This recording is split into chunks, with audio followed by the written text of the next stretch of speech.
Hello everyone, स्वागत है आप सबका आज के करंट अफेयर एनालिसिस लेक्चर में, जिसमें Indian express, PIB and other sources से ली गई न्यूज़ को होलिस्टिकली एनालाइज किया जाएगा आपके प्रीलिम्स, मेंस एंड इंटरव्यू को ध्यान में रखते हुए।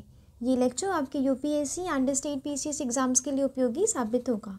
लेक्चर से रिलेटेड वैल्यू एडिशन की पीडीएफ टेलीग्राम चैनल पर मिल जाएगी, जिसकी लिंक मैं नीचे डिस्क्रिप्शन बॉक्स में दूंगी। वहाँ जाना है, ज्वाइन करना है चैनल डेली करंट अफेयर की पीडीएफ्स के लिए। स्टार्ट करते हैं आज का लेक्चर भी एक मोटिवेशनल कोट से। Every work has got to pass through hundreds of difficulties before succeeding, यानी कि आपको सक्सेस होने से पहले आपके रास्ते में बहुत सारी रुकावटें आएंगी जो खुद से भी बिल्ड होंगी, और जो कुछ रुकावटें ना यूनिवर्स भी बिल्ड करके देता है कि आप उनसे कैसे लड़के आगे बढ़ सकते हैं। ठीक है, उन्हीं रुकावटों को आपको पार करना है, आपको पेशेंस रखना है और कंसिस्टेंसी रखनी है अपने एक्शंस में। अपने गोल्स को पाने के लिए जो आपका माइंडसेट है ना, जो आपकी हैबिट है, आपका जो रूटीन है, उसे मेंटेन करना इम्पॉर्टेंट है। मैं महिमा मिश्रा प्रेजेंट करती हूँ आज का Indian express newspaper analysis. Index देखते हैं क्या पढ़ना है और क्यों पढ़ना है। आज गुड गवर्नेंस डे है। 25 दिसंबर को गुड गवर्नेंस डे सेलिब्रेट किया जाता है। गुड गवर्नेंस होता क्या है, ये जीएस पेपर 2 एंड 4 के लिए इम्पॉर्टेंट है। ठीक है, अटल बिहारी वाजपेयी के जन्म दिवस पे ही मनाया जाता है, तो अटल बिहारी वाजपेयी से रिलेटेड कुछ फैक्चुअल इन्फॉर्मेशन आपके लिए, आपके प्रीलिम्स के लिए इम्पॉर्टेंट हो जाती हैं, और जो आरओ एग्ज़ाम आ रहा है अभी यूपीपीएससी का, उसके लिए भी इम्पॉर्टेंट हो जाती है। Custodial death in Jammu and Kashmir, इससे रिलेटेड इंटरव्यू में क्वेश्चन पूछा जा सकता है कि रिसेंटली सुना गया है कि हमारी आर्मी से कुछ कस्टोडियल डेथ हुई है, कस्टोडियल कुछ वायलेंस हुआ है, टॉर्चर हुआ है। ठीक है, इसके बारे में आप क्या समझते हैं। नेक्स्ट पढ़ेंगे बिफोर द नेक्स्ट बाउट, जो WFI से हटाया गया है ब्रिजभूषण को। ठीक है, वो ये वाला इंटरव्यू के पर्सपेक्टिव से इम्पॉर्टेंट है, मेंस के पर्सपेक्टिव से उतना इम्पॉर्टेंट नहीं है, बट इंटरव्यू में क्वेश्चन पूछा जा सकता है कि रिसेंटली बहुत न्यूज़ में रहा है कि जो स्पोर्ट्स पर्सन्स होते हैं, स्पेशली महिलाएं, वो सेक्सुअल वायलेंस फेस करती हैं, सेक्सुअल एब्यूज़ फेस करती हैं अपने सीनियर से। ठीक है, तो उसके बारे में आपका क्या कहना है, या इससे कैसे ठीक किया जा सकता है एक स्पोर्ट्स कल्चर को मेंटेन करने के लिए। ठीक है, स्टार्ट करते हैं पहली न्यूज़ से। Last mile delivery is the key. यहाँ पे गुड गवर्नेंस की याद में यहाँ पे जो अपने फॉर्मर वाइस प्रेसिडेंट हैं वेंकैया नायडू, इन्होंने एक एडिटोरियल दिया है जो इम्पोर्टेंट है आपके जीएस पेपर 4 के लिए। ठीक है, इसके कीवर्ड्स बहुत इंपॉर्टेंट है, इसीलिए ये वाला एडिटोरियल को पढ़ना इम्पॉर्टेंट हो जाता है। पहले समझेंगे गुड गवर्नेंस डे, उसके बाद ये वाला एडिटोरियल कवर करेंगे। गुड गवर्नेंस डे 25 दिसंबर को मनाया जाता है। ये अटल बिहारी वाजपेयी जो हमारे प्राइम मिनिस्टर रह चुके हैं, उनके जन्म दिवस की याद में मनाया जाता है। गुड गवर्नेंस क्या होता है कि वो उन डिसीजंस को इम्प्लीमेंट करना जो अच्छे से संचालन कर सके, अच्छे से गवर्न कर सके। ठीक है, गुड गवर्नेंस को हम काफ़ी सारी टर्म्स में यूज़ कर सकते हैं, जैसे कि corporate governance, international governance, national governance, local governance. ठीक है, गुड गवर्नेंस का मीनिंग क्या होता है, ये वाला आपको याद रखना है जीएस पेपर 4 के लिए, क्योंकि अगर गुड गवर्नेंस पे कोई क्वेश्चन मतलब आता है तो आप उससे जीएस पेपर 4 में ना डेफिनेशन से स्टार्ट करते हैं, स्पेशली एथिक्स पेपर में। ठीक है, आप पहले डेफिनेशन लिखेंगे गुड गवर्नेंस की, उसके बाद अपने पॉइंट्स आप to the relevant of the question present करेंगे। ठीक है, गुड गवर्नेंस क्या होता है, हम कंट्री के आर्थिक एवं सामाजिक रिसोर्सेज को कैसे यूज़ कर रहे हैं, कैसे उनका उपयोग कर रहे हैं सोसाइटी के विकास के लिए, अपने देश को एक विकसित देश बनाने के लिए हम उनका कैसे यूज़ कर रहे हैं। ठीक है, इकोनॉमिक रिसोर्सेज का यूज़ करना, इसका मतलब ये तो नहीं है कि आप सिर्फ जीडीपी इंक्रीज़ करते जा रहे हैं। हमें इंक्लूसिव डेवलपमेंट पे ध्यान देना है, जो आता है गुड गवर्नेंस के थ्रू। ठीक है, इसके बारे में चाणक्य ने अपने अर्थशास्त्र में भी बात की है। Citizen centric administration lies on the foundation of good governance. Citizen centric यानी कि हमारी जो पॉलिसीज़ हैं, हमारे जो एफर्ट्स हैं, इनिशिएटिव्स हैं, वो सिटीज़न के प्रति होने चाहिए।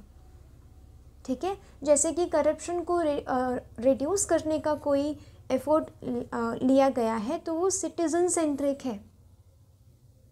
ठीक है, स्वच्छ Bharat mission citizen centric, Beti Bachao Beti Padhao citizen centric, citizen charter जो होता है, राइट, इसका ये इसका भी मेंशन है आपके जीएस पेपर 4 में। ठीक है, पढ़ के जाना है ये भी अच्छे से, वो भी सिटीज़न सेंट्रिक है ताकि सिटीज़न को इन्फॉर्मेशन मिल सके about the working of a particular organisation. ठीक है, ये 8 प्रिंसिपल्स हैं गुड गवर्नेंस के, ये आपको फिंगर टिप्स में याद रहने चाहिए। पार्टिसिपेशन, यहाँ पे लोगों का पार्टिसिपेशन होना चाहिए, पीपल की वॉइसेस को सुना जाए, उससे निर्धारित किए जाएं अपने प्लान्स एंड पॉलिसीज़। पीपल जैसे कि man, women, vulnerable section, backward section, weaker section, इन सबको इंक्लूड करके हमें किसी पॉलिसी पे ध्यान देना चाहिए। This implies freedom of association and expression, article 19। ठीक है, चीज़ें ना आपको लिंक करके चलनी है, जैसे कि यहाँ पे अभी आर्टिकल 19 को मेंशन किया जा सकता है कि लोगों की वॉइसेस को अगर सुना जाएगा, ठीक है, उनसे अगर पार्टिसिपेट करवाया जाएगा तो ये उनका एक एक्सप्रेशन का फॉर्म है।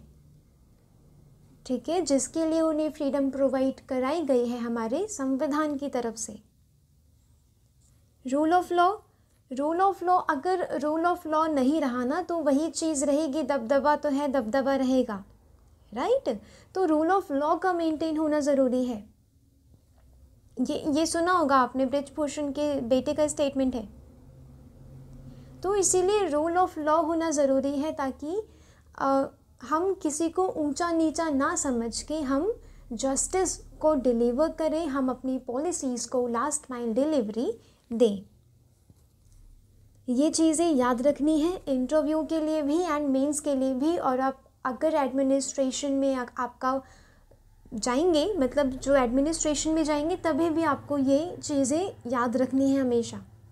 ठीक है, ये कुछ ऐसी वैल्यूज़ हैं जो आपकी पर्सनालिटी को डेवलप करेंगी, बिल्ड करेंगी।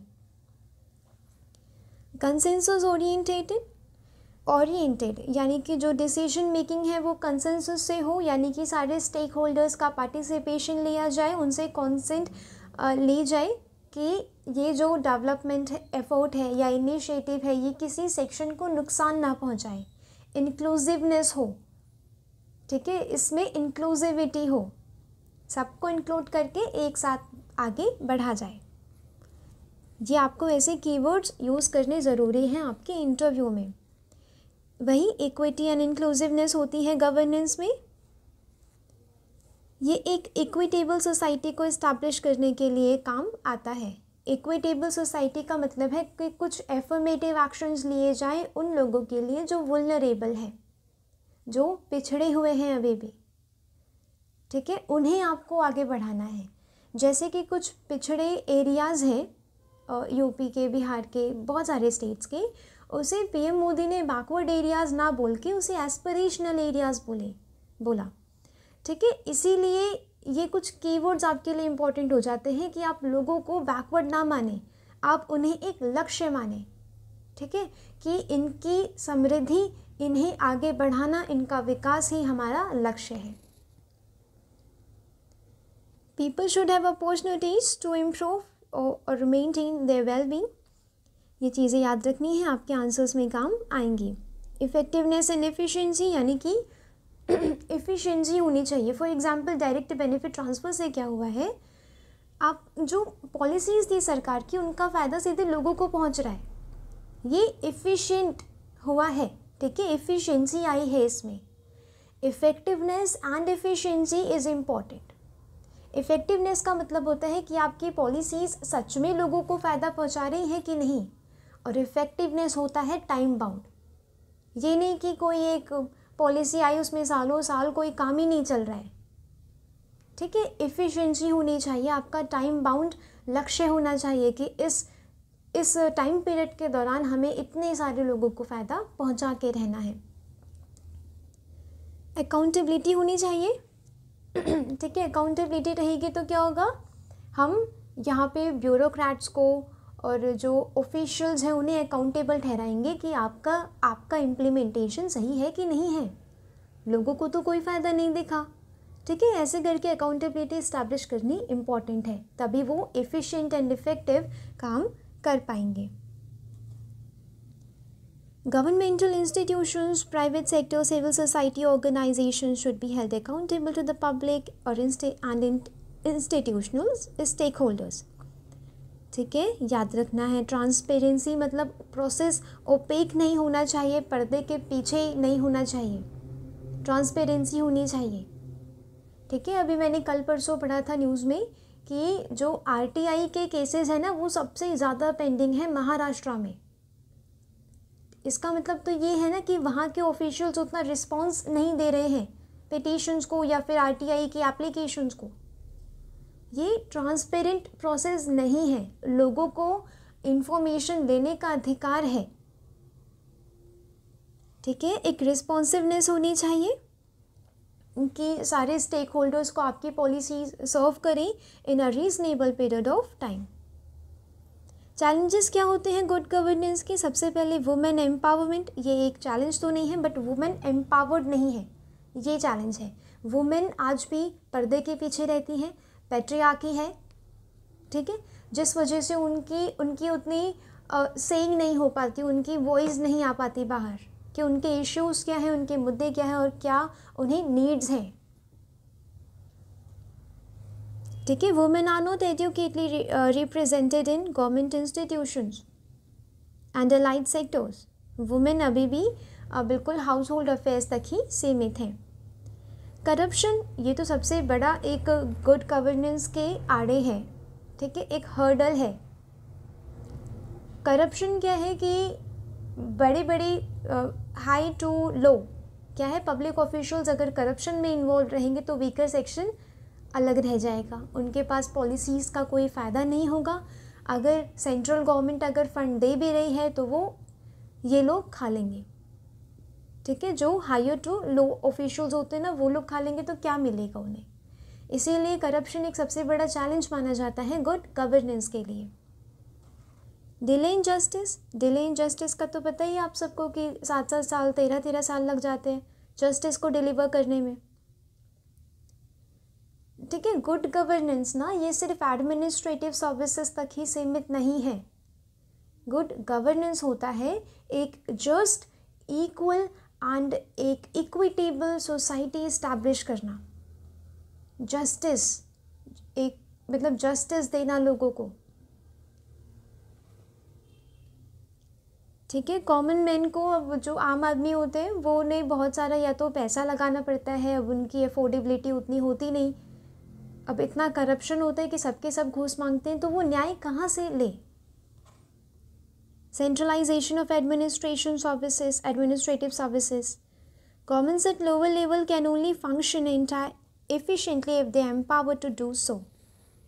स्पेशली अगर पंचायती राज इंस्टीट्यूशन है तो उन्हें फंक्शंस भी देने होंगे, पावर भी देने होंगे, फंड्स भी देने होंगे। बट फंड अगर मतलब ऊपर के लोग खा लेंगे, नीचे के लोगों को कुछ नहीं मिलेगा ताकि वो डेवलपमेंट में विकास कर सके, नहीं मिलेगा तो क्या होगा, डेवलपमेंट नहीं होगा, ठीक है। फंक्शंस अच्छे से कैरी आउट नहीं हो पाएंगे, लोकल इश्यूज को सॉल्व नहीं किया जा सकेगा। क्रिमिनलाइजेशन ऑफ पॉलिटिक्स, पॉलिटिक्स में क्रिमिनल भरे पड़े हैं, उनके पास मसल एंड मनी पावर है, जिस वजह से जो पीड़ित होते हैं या वुलनरेबल होते हैं उनकी वॉइसेस को दबा दिया जाता है, ठीक है। Criminalisation of politics is political process of unholy nexus between politicians, civil servants, businesses, यानी कि जो हायर लेवल के लोग हैं जैसे कि पॉलिटिशियंस हो गए, सिविल सर्वेंट्स, बिजनेस हो गए, इनके बीच में एक नेक्सस बना है जिस वजह से क्रिमिनलाइजेशन ऑफ पॉलिटिक्स हो रहा है। पॉलिटिक्स में क्रिमिनल एक्टिविटीज़ हो रही हैं, क्रिमिनल को इंक्लूड किया जा रहा है, वोट बैंक वो मतलब समझ के, क्योंकि उनके पास मसल एंड मनी पावर है, वोट बैंक उनसे अच्छे से हो पाएगा और ये डेमोक्रेसी को भी हार्म कर रहा है एंड गवर्नेंस को भी हार्म कर रहा है। अदर चैलेंजेस देखेंगे, इन्वायरमेंटल सिक्योरिटी, जो सबसे कम रेलेवेंट पॉइंट है ना, वो आप सबसे नीचे लिखेंगे इसमें भी सबसे नीचे लिखा है environmental security, sustainable development and challenges of globalisation, liberalisation and market economy, ये आप सबसे नीचे लिखेंगे। ठीक है, इंडिया का क्या इनिशिएटिव है गुड गवर्नेंस के लिए? गुड गवर्नेंस इंडेक्स रिलीज होता है ministry of personnel public grievances and pensions to determine the status of governance in the country.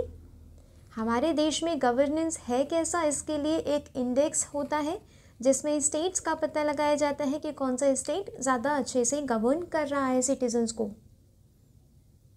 ठीक है, स्टेट्स एंड यूनियन टेरिटरीज यहाँ पे मतलब एसेस किया जाता है। National e governance plan make all government services accessible to common man in his locality. ये plan आपको याद रखना है, इसका जो विज़न है ये याद रखना है। ठीक है, छोटे छोटे पॉइंट्स भी अगर आप लिखेंगे ना, अगर आप एक होलिस्टिक एंड मल्टी डायमेंशनल वे में अगर आप अपना आंसर लिखेंगे तो वो ज़्यादा एनहांस होगा, ज़्यादा सुधरेगा और ज़्यादा अच्छा लगेगा एग्जामिनर को। राइट टू इंफॉर्मेशन एक्ट 2005, ये याद रखना है इसका ईयर ARO एग्ज़ाम के लिए, क्योंकि उसमें ईयर सीधे सीधे पूछ लिया जाता है। फ्लैगशिप स्कीम्स हो गई या फिर कुछ बहुत बड़े बड़े एक्ट हो गए लाइक डिज़ास्टर मैनेजमेंट वाला, RTI एक्ट हो गया। ठीक है, इन सब के ईयर आपको याद रखने हैं। अदर इनिशिएटिव जैसे कि नीति आयोग का इस्टेब्लिशमेंट हो गया, मेक इन इंडिया, लोकपाल वगैरह के थ्रू भी पब्लिक जो ब्यूरोक्रेट्स होते हैं उनको अकाउंटेबल जो उनकी अकाउंटेबिलिटी इस्टेब्लिश की जाती है। देखते हैं अटल बिहारी वाजपेयी कौन थे। Atal Bihari Vajpayee was born on 25 December 1924, जो अर्स्टवाइल प्रिंसली स्टेट था ग्वालियर में, ये एक मध्य प्रदेश का पार्ट है। ठीक है, ये नेशनल पॉलिटिक्स में इन्होंने पार्टिसिपेट किया during quit India movement of 1942, ये चीज़ याद रखनी है। लाल बिहारी अटल बिहारी वाजपेयी ने पार्टिसिपेट किया था क्विट इंडिया मूवमेंट में। ठीक है, 1947 Vajpayee started working as a journalist. इन्होंने न्यूज़पेपर थे ऑफ दीनदयाल उपाध्याय, जैसे कि राष्ट्रधर्म, याद रखना है। ARO एग्ज़ाम आ रहा है, ठीक है, उसके लिए ये वाली चीज़ें याद रखनी है। इसे पंचज्ञान बोलेंगे एंड डेली स्वदेश एंड वीर अर्जुन जैसे इन न्यूज़पेपर्स में भी उन्होंने अपना योगदान दिया, जर्नलिस्ट बन के उन्होंने काम किया। ठीक है, later influenced by Shyama Prasad Mukherjee, Vajpayee joined Bharatiya Jan Sangh इन 1951। ये फॉर्मर प्राइम मिनिस्टर रह चुके हैं, 2 बार इन्हें इलेक्ट किया गया था, 1996 में एंड 1999 में। Vajpayee was awarded with Pandit Govind Vallabh Pant award. ये बेस्ट पार्लियामेंटेरियन का अवार्ड होता है जो अटल बिहारी वाजपेयी को दिया गया था 1994 में। रोल मॉडल पर एक्सीलेंस फॉर ऑल लेजिस्लेचर, जो आजकल की पार्लियामेंट चल रही है ना, इधर उधर शोर शराबा करना या बाहर निकाल देना, ये रूलिंग पार्टी को भी समझना चाहिए और ऑपोजिशन पार्टी को भी इनसे इंस्पिरेशन लेनी चाहिए कि उन्हें बेस्ट पार्लियामेंटेरियन का अवार्ड मिला, यानी कि उन्होंने डेमोक्रेसी को अपहोल्ड करने के लिए उन्होंने कितना योगदान दिया है। इन्हें 2015 में भारत रत्न से नवाजा गया था और पद्म विभूषण से नवाजा गया था, जो सेकंड हाईएस्ट सिविलियन ऑनर है इंडिया का।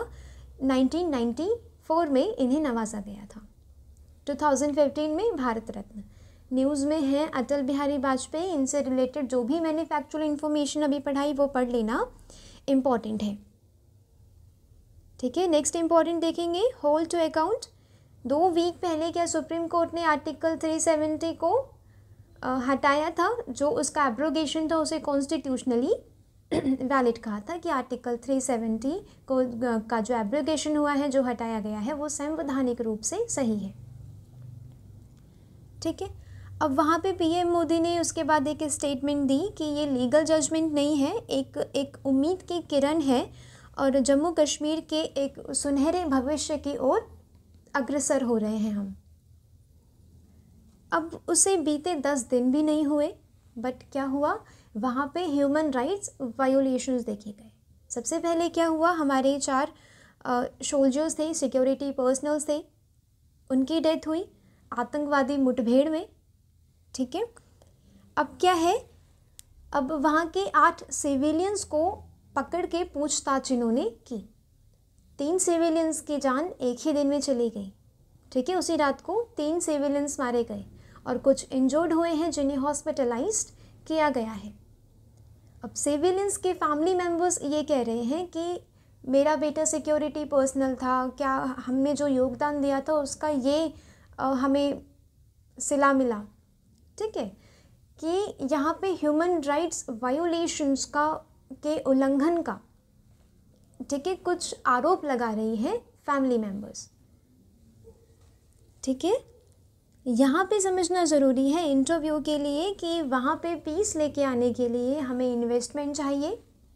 ठीक है, और ये सिक्योरिटी पर्सनल्स अगर ह्यूमन राइट्स वायोलेशंस कर रहे हैं तो उन्हें भी अकाउंटेबल हेल्ड करना होगा। ठीक है, वर्दी में है इसका मतलब ये नहीं कि कुछ भी करेंगे, रूल ऑफ लॉ फिर भी लगना चाहिए।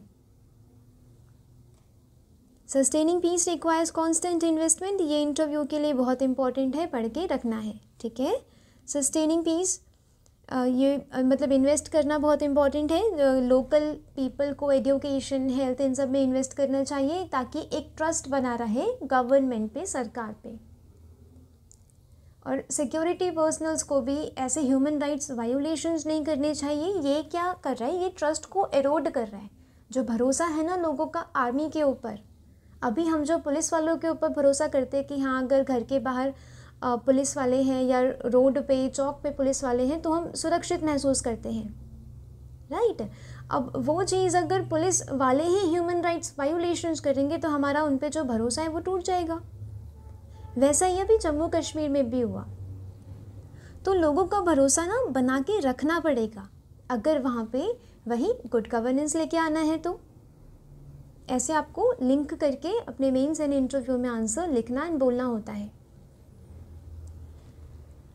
अब उन्हें हीलिंग टच की ज़रूरत है। यहाँ पे ऑथर कह रहे हैं कि उन्हें हीलिंग टच की ज़रूरत है क्योंकि वो इतने ही सालों से वॉयलेंस सहते हुए आ रहे हैं वहाँ के लोग। कभी आतंकवादियों ने उन्हें पोलराइज़ किया, उन्हें अपनी तरफ खींचा, उन्हें उनके हाथ में गन पकड़ा दी, उनके फैमिली मेम्बर्स मारे गए, और कभी सिक्योरिटी फोर्सेस की तरफ से भी ह्यूमन राइट्स वायोलेशंस हुए। फिर वो जो वॉयलेंस इतने सालों से सहते आ रहे हैं, अब हमें हीलिंग टच की ज़रूरत है उनके लिए। हीलिंग टच कैसे होगा?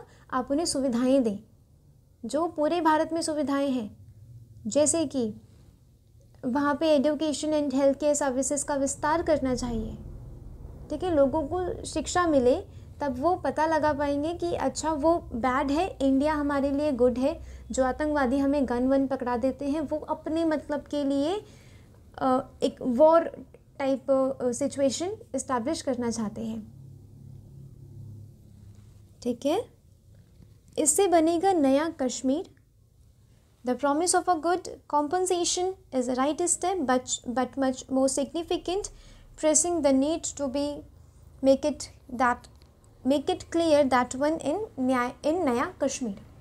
इसमें क्या हो रहा है, ऑथर कह रहे हैं कि आप जो फैमिली मेम्बर्स मर गए हैं जिनके, आप उन्हें कॉम्पनसेशन दीजिए। वो क्या एक टेम्परेरी इफेक्ट लेके आएगा या एक टेम्परेरी राहत देगा फैमिली को, बट अगर पूरे जम्मू कश्मीर को अपने भारत के विकास के साथ लेना है ना, तो हमें ये क्लियर करना पड़ेगा अब ये नया जम्मू कश्मीर है। नया जम्मू कश्मीर वही health services and education, infrastructure, jobs, employment, ये सारी अपॉर्चुनिटीज़ वहाँ पे प्रोवाइड करानी होंगी। ठीक है, failure to do so will be playing into the hands of the terrorist, यानी कि अगर हम ऐसा करने में फेल हुए, जम्मू कश्मीर को अपने साथ लेने में फेल हुए, तो हम उन्हें आतंकवादियों के हाथ में दे देंगे।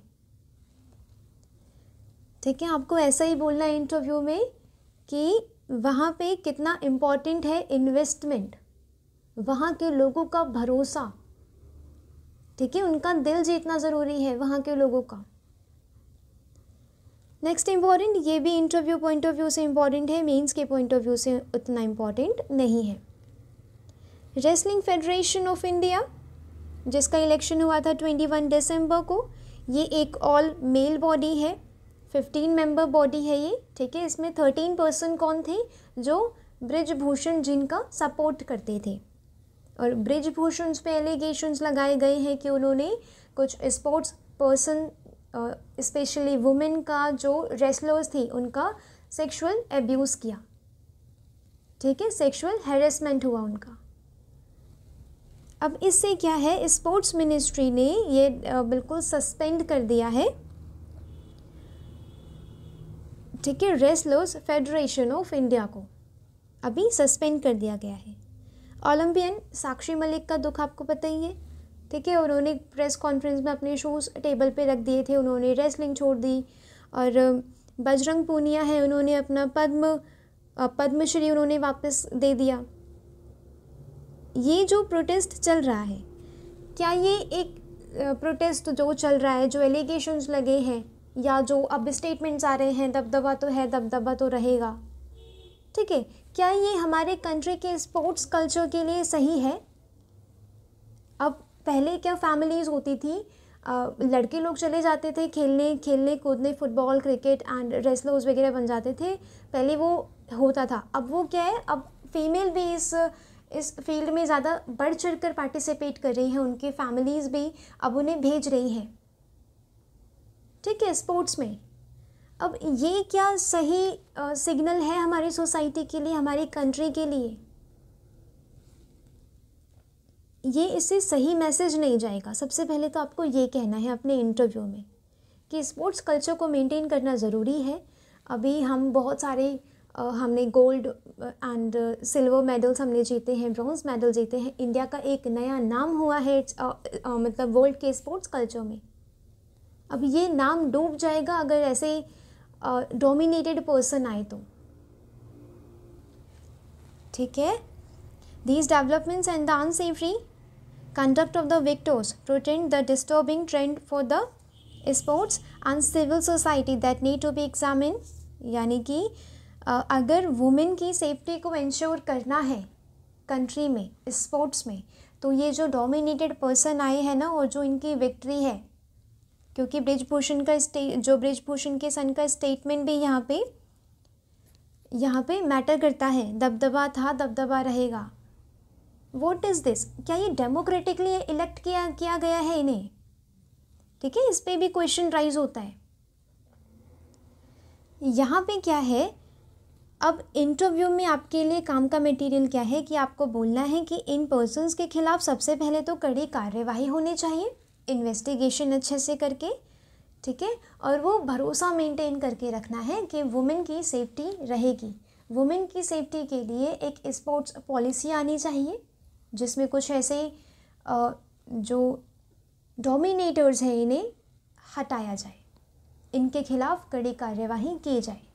और वैसे भी जो सेक्सुअल एब्यूज़र्स होते हैं, जो सेक्सुअल एब्यूज़ करते हैं, उन्हें तो बिल्कुल लताड़ के बाहर निकालना चाहिए किसी भी फेडरेशन से, किसी भी ऑर्गेनाइजेशन से। जब तक इन लोगों के खिलाफ कड़ी कार्यवाही नहीं होगी तब तक महिलाएं ऐसे डर के रहेंगी।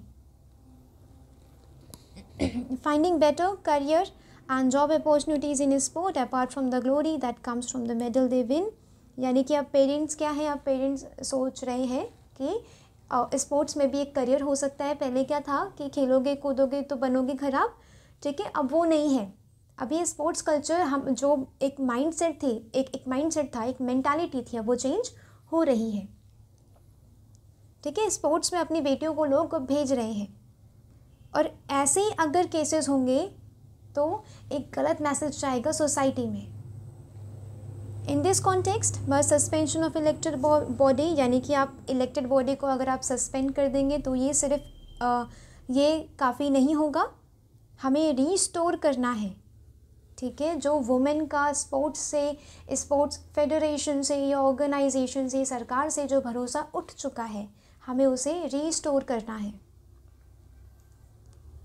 इन दिस रिस्पेक्ट जो वुमेन ऑर्गेनाइजेशंस हैं वो एक की रोल प्ले कर सकती हैं। एक यहाँ से दबदबा बनना चाहिए एक्चुअली, ठीक है, यहाँ से दबाव बनना चाहिए सरकार पे कि कैसे महिलाओं के साथ सेक्सुअल एब्यूज़ हो रहा है। फॉर अ फेयर ट्रायल ये है कि जो एक्यूज्ड है, जो आरोपी है, उसे जुडिशियल कस्टडी में रखा जाए। ताकि वो इन्फ्लुएंस ना कर पाए जिन्होंने कंप्लेंट करी है या जिन्होंने एफआईआर दर्ज करवाई है उनके खिलाफ वो इन्फ्लुएंस ना कर पाए। ठीक है, वो होता है ना कि करियर ख़राब कर देंगे, फैमिली मेम्बर्स का ध्यान रखना पड़ेगा तुम्हें वरना हम उन्हें भी वो होता है ना कि फ्री एंड फेयर नहीं होगी चीज़, इन्फ्लुएंस हो जाएगा, यहाँ पे डराया धमकाया जाएगा। ठीक है, इस चीज़ के लिए क्या करना है, हमें उस एक्यूज्ड को जुडिशियल कस्टडी में रखना चाहिए। As far as the field of sports is concerned, need of the hour is the implementation of drastic steps towards thorough and total transformation of all sports federations and associations। जो ये wrestling जैसे federations हैं जहाँ पे women का participation भी होता है वहाँ पे वुमेन हेड बनाई जाए। अभी जो ये रेसलर्स फेडरेशन ऑफ इंडिया यहाँ पे 15 ऑल मेल मेंबर बॉडी है, क्या ये इंक्लूसिविटी है? नो। ठीक है, हमें वुमेन का पार्टिसिपेशन चाहिए, ऑर्गेनाइजेशन में भी, फेडरेशन में भी, जजेस में भी, पुलिस में भी। ये एक ना a type of empathy create करेगा towards women issues. Such radical change requires broad-based campaign include all stakeholders in order to make the sports establishment truly inclusive of women, more democratic, transparent, accountable। ये keywords आपको interview पास कराएंगे अगर question ये वाला पूछा गया तो।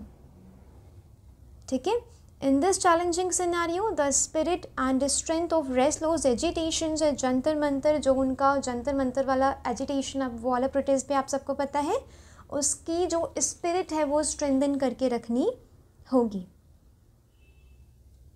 ठीक है, एक सेपरेट स्पोर्ट्स पॉलिसी चाहिए which focuses on ensuring that encouraging the inflow of women in sports. ठीक है, कुछ ऐसे केसेस जो हो रहे हैं जो वुमेन को डिस्करेज कर रहे हैं स्पोर्ट्स में आने से, वो उन केसेस के खिलाफ कड़ी कार्रवाई होनी चाहिए ताकि एग्जाम्पल इस्टेब्लिश हो सके कि आपकी सुरक्षा के लिए सरकार खड़ी है, वुमेन की सुरक्षा के लिए सरकार खड़ी है, ऑर्गेनाइजेशंस खड़ी है। ठीक है, वुमेन ऑर्गेनाइजेशंस खड़ी हैं। ये बात ध्यान रखनी है, इंटरव्यू के लिए ये बहुत ही इम्पॉर्टेंट मटेरियल आज मिला है। ठीक है, तो आज के लिए न्यूज़पेपर में था बस इतना ही। लेक्चर से रिलेटेड वैल्यू एडिशन के पीडीएफ टेलीग्राम चैनल पर मिल जाएगी, जिसकी लिंक मैं नीचे डिस्क्रिप्शन बॉक्स में दूंगी। वहाँ जाना है, ज्वाइन करना है चैनल डेली करंट अफेयर के पीडीएफ्स के लिए। ये आपको आज के आज ही नोट कर लेना है, चाहे इंटरव्यू मटेरियल हो, आपको ये छोड़ नहीं देना बिल्कुल कि जब मेंस पास होगा उसके बाद इंटरव्यू की प्रिपरेशन करेंगे। नो, इंटरव्यू की प्रिपरेशन भी आपकी अभी से चलती है। इसे कहते हैं इंटीग्रेटेड प्रिपरेशन और इसे कहते हैं न्यूज़पेपर एनालिसिस, कि आपने जो पढ़ा है उससे अपने prelims, mains and interview point of view से इंपॉर्टेंट चीज़ें निकालें। ठीक है, तो मिलते हैं कल। Thanks for watching, thank you so much.